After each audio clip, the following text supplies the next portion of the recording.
Students, आज मैं अपने इस वीडियो में कबीर की साखियों के पद्यांशों पर आधारित प्रश्नों को अर्थात जो कम्प्रीहेंशन जिसे कहते हैं, मैं तीसरे वाली साखी के कम्प्रीहेंशन पद्यांश पर आधारित प्रश्नों को लेकर उपस्थित हुई हूँ। मैं अपने पिछले वीडियो में दो साखी के पहले और दूसरे उन साखियों के प्रश्नोत्तरों को मैं दे चुकी थी।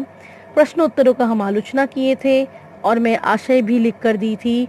अब आज मैं इस वीडियो में मैं तीसरे और चौथे साखी को उनके आशय को लेकर, उन पर आधारित प्रश्नों को लेकर, जो प्रमुख प्रश्न आपके परीक्षा में आने की संभावना है, उन्हें लेकर मैं आई हूँ। तो हम देखते हैं क्या है।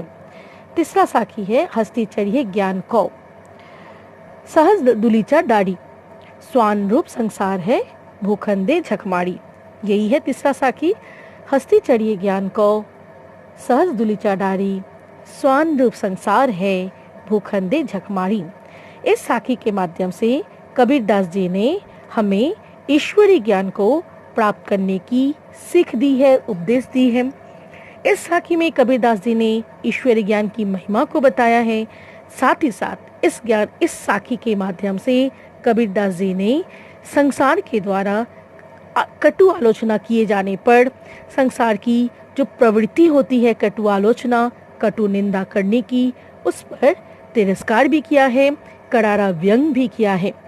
तो अब हम देखते हैं इसमें प्रश्न क्या क्या है। मैं इस साखी का व्याख्या भी मैं पिछले कई वीडियो में मैं दे चुकी हूँ। शुरुआत के वीडियो में मैं दे चुकी हूँ।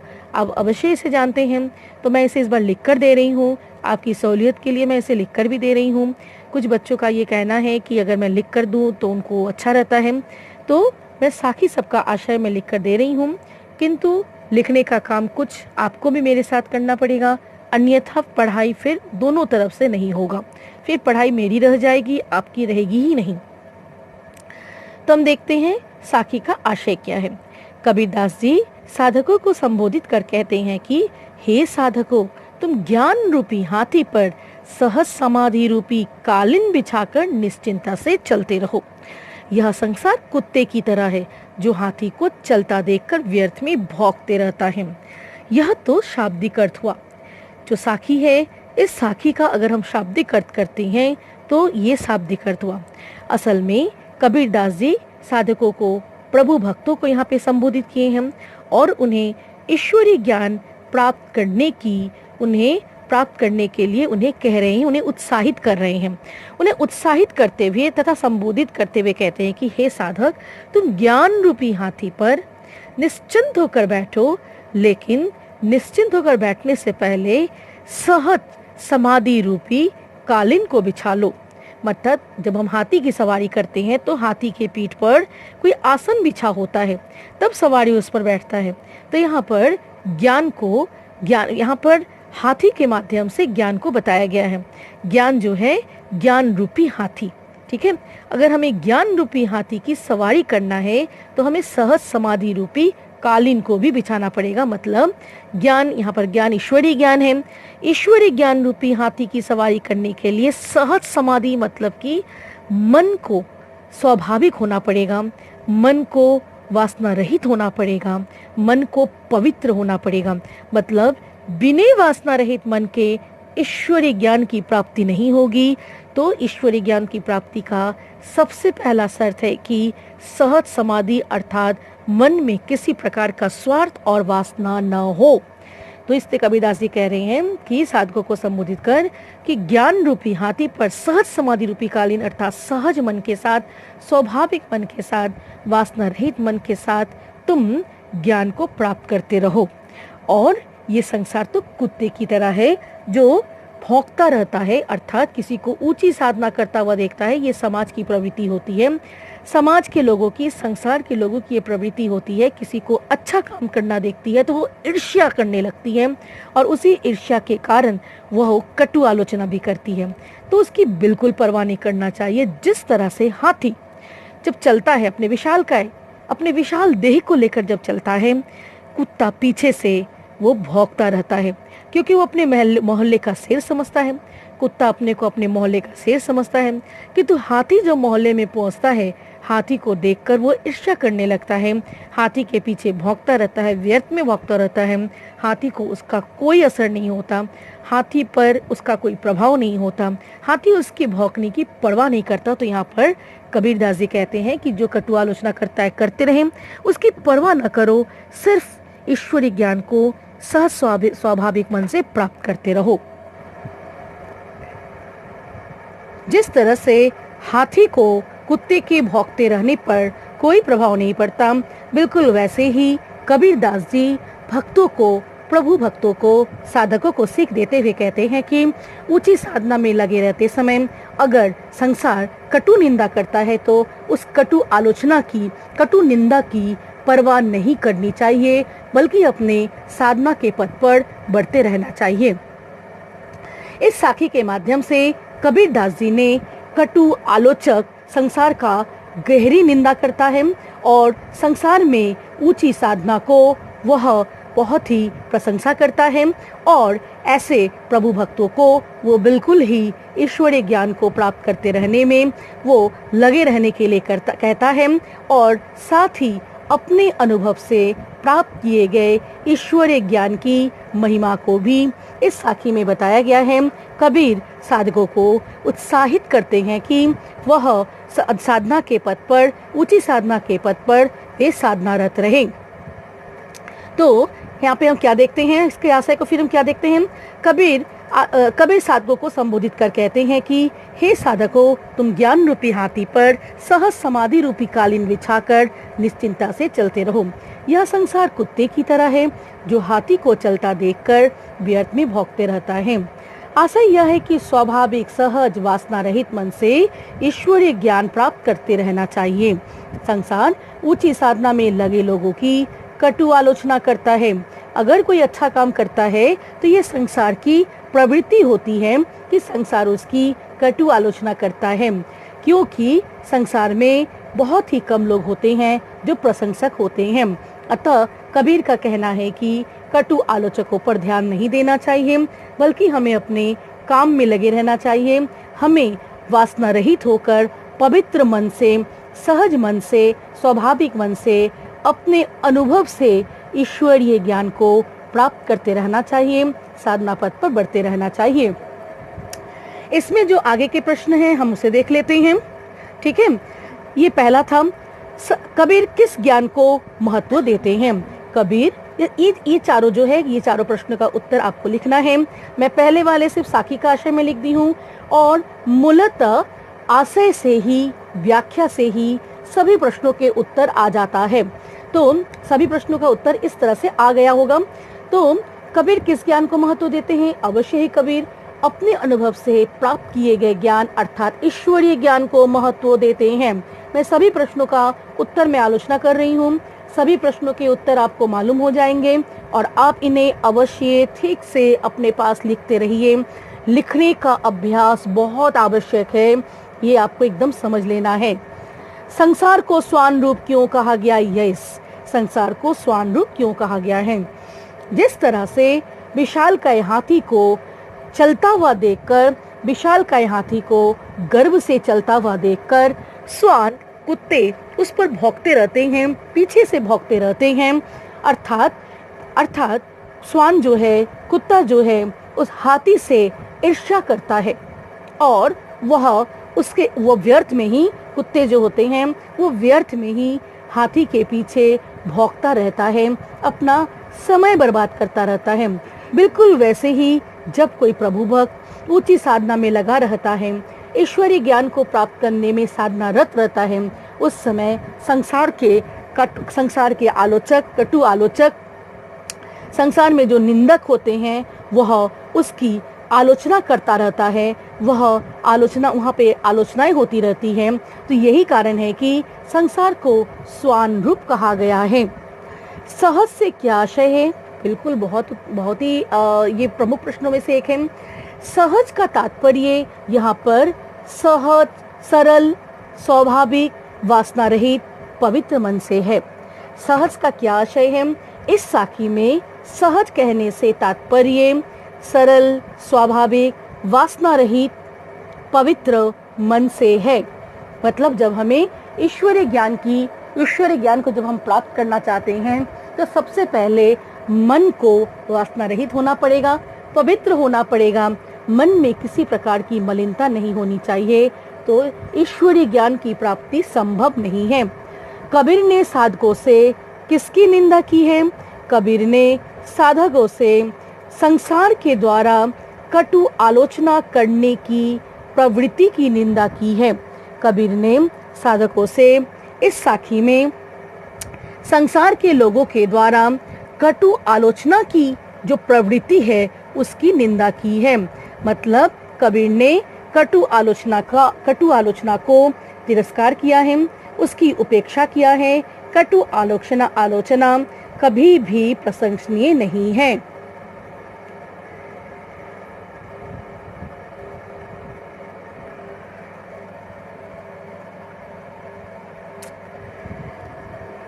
तो तीसरे वाले साखी के ये सारे प्रश्न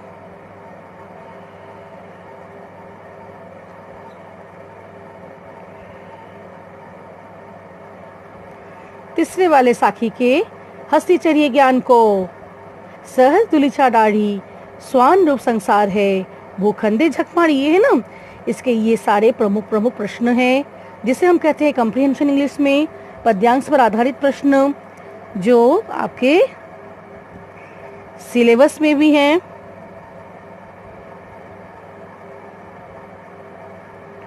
अब हम आगे बढ़ते हैं। बाकी चारों प्रश्नों का उत्तर मैं ओरल बता दी, अवश्य आप इन्हें लिख लेंगे, मुझे उम्मीद है। अब हम आते हैं अगले वाले साखी की ओर।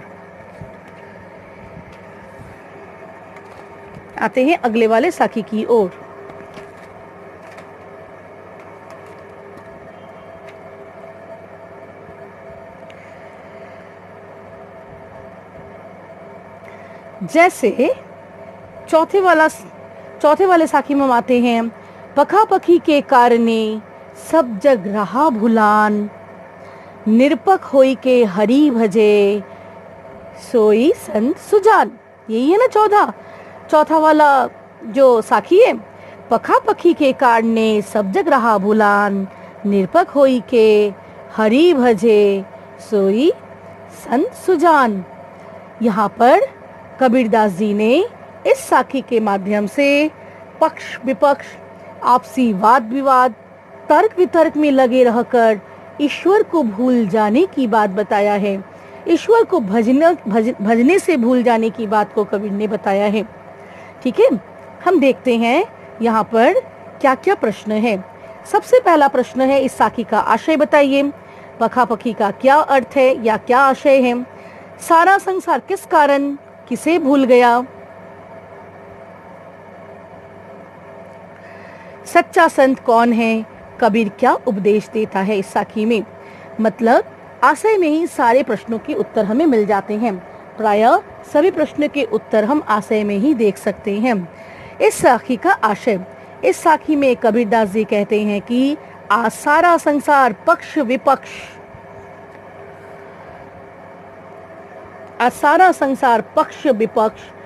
वाद विवाद, समर्थन विरोध, तर्क वितर्क के चक्कर में पड़कर ईश्वर को ही भूल गया है। अर्थात समाज के लोग ईश्वर को भजने के अलावा और सभी काम में लगे हुए हैं।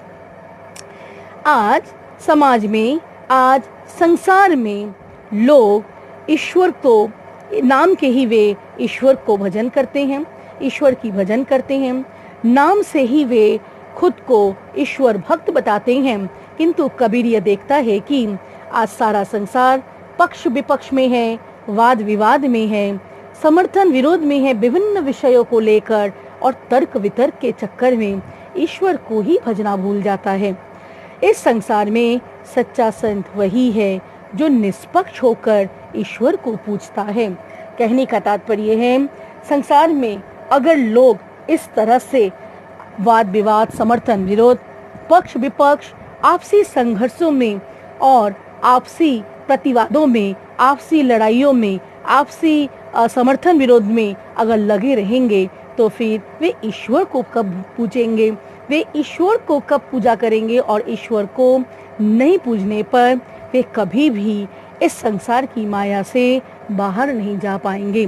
तो इसलिए कबीरदास जो है उसे सच्चा संत नहीं कहता है, जो अपने को नाम का ही ईश्वर भक्त कहता है, जो पक्ष विपक्ष में, वाद विवाद में, समर्थन विरोध में, तर्क वितर्क में और विभिन्न प्रकार के आपसी झंझटों में, संघर्षों में, ठीक है, और बहुत तरह के युद्धों में लगा रहता है, संघर्षों में लगा रहता है, वह कभी भी ईश्वर भक्त नहीं हो सकता है। तो कबीर कहते हैं कि इस संसार में सच्चा संत वही है जो निष्पक्ष होकर ईश्वर को पूजता है, क्योंकि यह संसार चिरस्थायी नहीं है। एक ना एक दिन इस संसार का अंत होने वाला है और व्यक्ति भी चिरस्थायी नहीं होते हैं।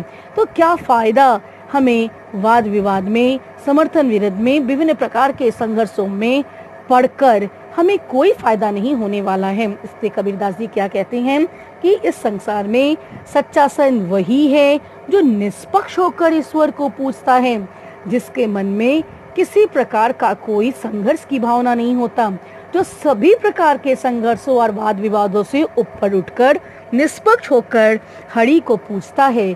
एकमात्र वही इस संसार में सच्चा संत कहलाता है। कहने का तात्पर्य है कि जो निष्पक्ष रहकर सिर्फ ईश्वर की भक्ति में लीन रहता है, वही ईश्वर को प्राप्त कर सकता है, वही सच्चा संत है। अर्थात विभिन्न प्रकार के संघर्षों में लगा रहना, आपसी लाभ में लगा रहना, आपसी स्वार्थ की बात को सोचना और जो है तर्क वितर्क में अपने समय को बर्बाद कर, ऐसा कर ईश्वर से हम दूर होते चले जाते हैं और इस तरह से कोई अपने को ईश्वर भक्त नहीं बना सकता। तो ईश्वर की भक्ति में लीन रहकर, ईश्वर की भक्ति में लीन रहता है और निष्पक्ष रहता है और किसी भी प्रकार के समर्थन विरोध, वाद विवाद में जो नहीं भिड़ता है, वही एकमात्र इस संसार में क्या है, सच्चा संत कहलाता है, जो इन सबसे ऊपर उठकर निष्पक्ष होकर ईश्वर की पूजा करता है, ईश्वर की भक्ति में लीन रहता है। एकमात्र इस संसार में वही सच्चा संत कहलाने का अधिकारी है। ये सारा हम व्याख्या पहले भी देख लिए थे, मैं एक बार और समझा दी। बहुत प्रमुख, ये सारे बहुत ही प्रमुख प्रश्नों में से हैं और आशय तो सबसे पहले जरूरी है, क्योंकि आशय अगर आपका तैयार है तो आपके किसी भी साखी से या किसी भी पद्यांश से सारे प्रश्नों के उत्तर फिर हो जाते हैं। अभी आप खुद देख सकते हैं। आशय ये हो गया। पखापखी का क्या आशय है? पखापखी से तात्पर्य है पक्ष विपक्ष, समर्थन विरोध, तर्क वितर्क, है ना, वाद विवाद। सारा संसार किस कारण किसे भूल गया? सारा संसार आपसी संघर्ष के कारण, वाद विवाद के कारण, आपसी स्वार्थ के कारण, समर्थन विरोध के कारण ईश्वर को ही भूल गया। सच्चा संत कौन है? जो इन सभी प्रकार के संघर्षों और विवादों से, बैरी भाव से ऊपर उठकर सिर्फ ईश्वर की भक्ति में लीन रहता है और ईश्वर को पूजता है। एकमात्र वही सच्चा संत है। कबीर क्या उपदेश देता है? कबीर इस साखी के माध्यम से निष्पक्ष होकर सभी प्रकार के वाद विवादों को से दूर हटकर ईश्वर को प्राप्त करने की सीख देता है, ईश्वर की भक्ति करने की सीख देता है। तो स्टूडेंट, आज हम लोग तीसरे और चौथे साखी को देखें। मैं अगले वीडियो में बाकी साखियों को लेकर आऊंगी, तो मुझे उम्मीद है कि आप इतना काम पूरा कर लेंगे। इन सारे प्रश्नों के उत्तरों को आप लिख के रखिएगा और मुझे आशा है कि आप इससे बहुत अच्छी तरह से लाभान्वित हुए होंगे। तो धन्यवाद।